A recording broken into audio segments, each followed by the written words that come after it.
ಶುದ್ಧ ಭಕ್ತಿಯಿಂದ ಜರುಗಿದ ಬೆಳ್ಳಟ್ಟಿಯ ಶ್ರೀ ವೀರಭದ್ರೇಶ್ವರ ರಥೋತ್ಸವ.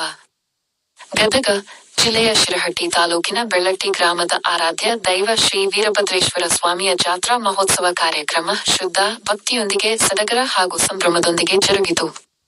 ಕಳೆದ ಶನಿವಾರ ಸಹಸ್ರಾರು ಭಕ್ತಾದಿಗಳ ಹರ್ಷೋದ್ಗಾರದ ಮಧ್ಯ ಶ್ರೀ ವೀರಭದ್ರೇಶ್ವರನ ಮಹಾ ರಥೋತ್ಸವ ಕಾರ್ಯಕ್ರಮ ಸಕಲ ವಾದ್ಯಗಳೊಂದಿಗೆ ನೆರವೇರಿತು. ಭಕ್ತರು ಶೃಂಗರಿಸಿದ ಭವ್ಯ ರಥೋತ್ಸವಕ್ಕೆ ಉತ್ತತ್ತಿ ಹಾಗೂ ಬಾಳೆಹಣ್ಣು ಎಸೆಯುವ ಮೂಲಕ ತಮ್ಮ ಭಕ್ತಿಯನ್ನು ಸಮರ್ಪಿಸಿದರು. ಜಾತ್ರಾ ಮಹೋತ್ಸವದ ನಿಮಿತ್ತವಾಗಿ ಸಹಸ್ರಾರು ಭಕ್ತರು ಶ್ರೀ ವೀರಭದ್ರೇಶ್ವರನ ದರ್ಶನ ಹಾಗೂ ಆಶೀರ್ವಾದ ಪಡೆದುಕೊಳ್ಳುವ ಮೂಲಕ ತನು ಮನ ಧನದೊಂದಿಗೆ ದೇವರಿಗೆ ತಮ್ಮ ಭಕ್ತಿಯನ್ನು ಸಮರ್ಪಿಸಿದರು. ವರದಿ ಚಂದ್ರಶೇಖರ ಸೋಮಣ್ಣವರ.